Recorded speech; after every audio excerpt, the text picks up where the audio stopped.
If you've ever been in one of our southern states, you may have taken a sightseeing trip just as this family. A trip to see one of the plantation homes that were built before the Civil War. This beautiful mansion is one of many homesteads that were once the residences of southern planters. These homes were centers of plantation life.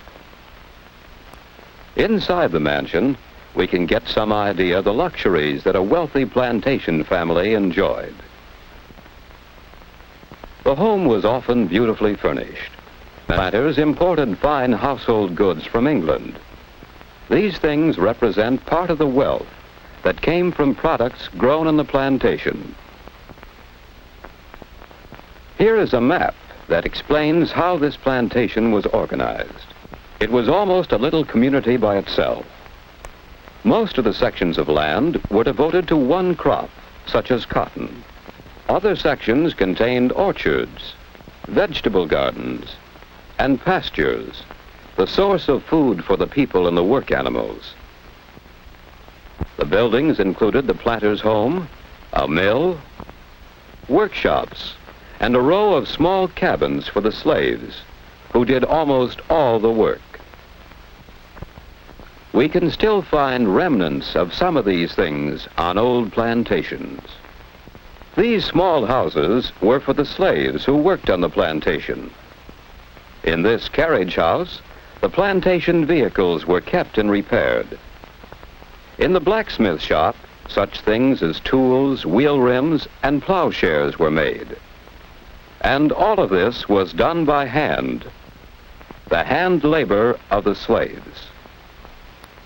But what made each plantation depend mostly on its own labor and its own products? The answer is poor transportation.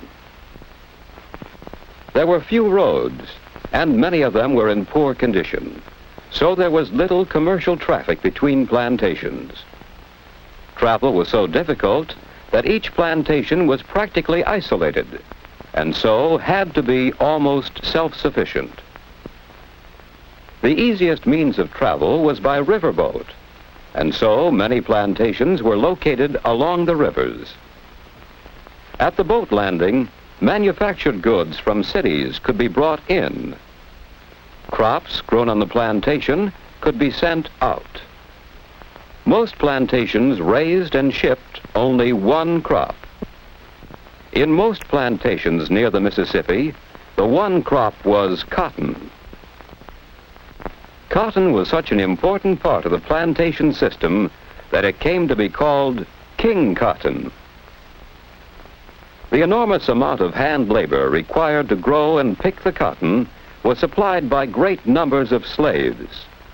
This, then, was the economic background of the plantation.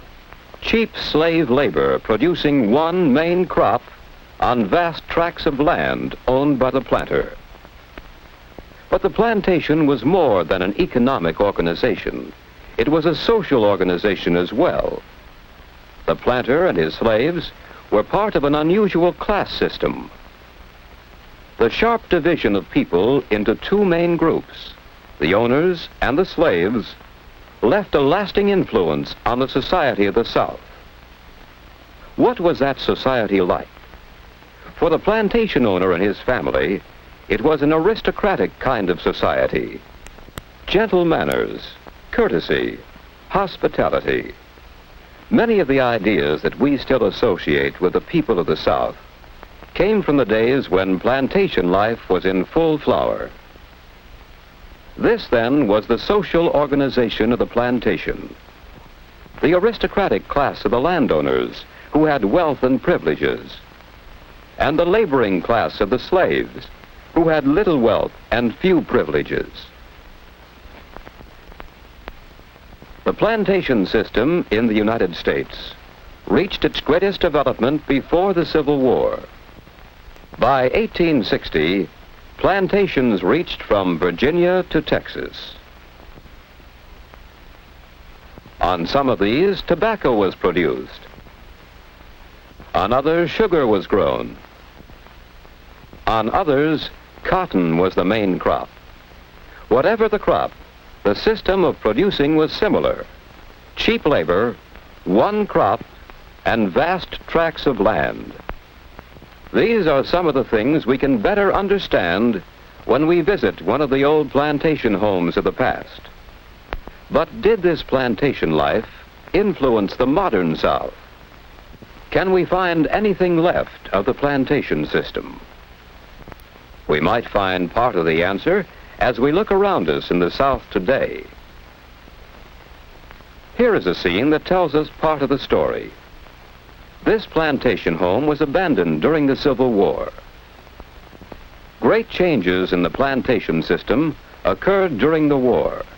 The freeing of the slaves and the great financial burden of the war disrupted the economic pattern.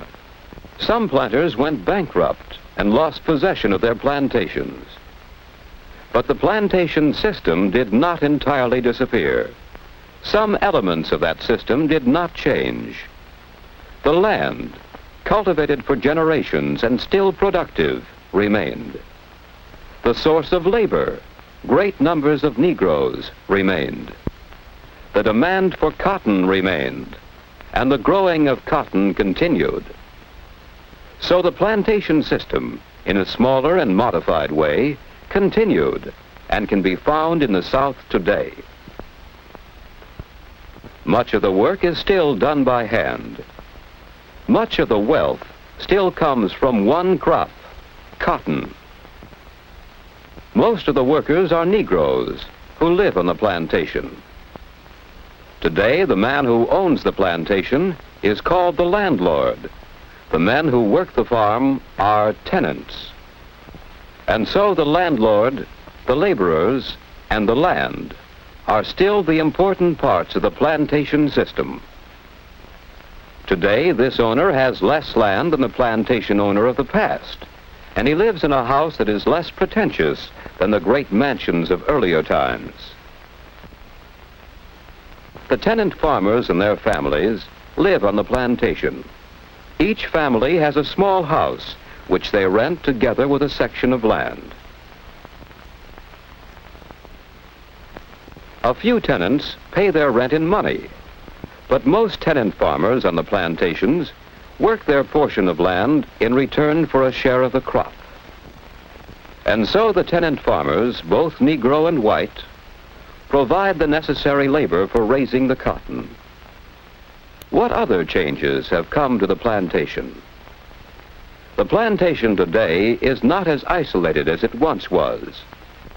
Paved highways link the plantations with towns and cities. The plantation crop can be shipped by railroad or by large trucks. Today, as we look out over the southern countryside, we'll see that plantations are not as plentiful as they once were. Many have been divided up into smaller farms. On this farm, beef cattle are raised. Other farms specialize in producing milk or poultry or grain. We'll find most of these farmers using modern machinery, and we'll find that these same methods of mechanization are affecting the plantation system too. This mechanical cotton picker is one of many different machines that are replacing hand labor. Here, the most modern machines are used at every stage of the work: growing, harvesting, and preparing for the next crop. Today, that crop is not always cotton. Some plantations raise more than the traditional one crop. Soybeans, for instance, sorghum, a kind of sugarcane, and peanuts are a few of the crops that are changing the pattern of the plantation system.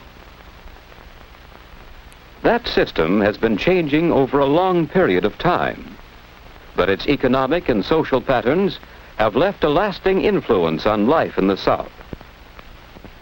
Today, if we visit a social gathering in the South, we'll see some of these influences: the traditional Southern hospitality, the gentle manners and courtesy, the separation of society into distinct groups, and the relationship of that society to the land which supplies its wealth.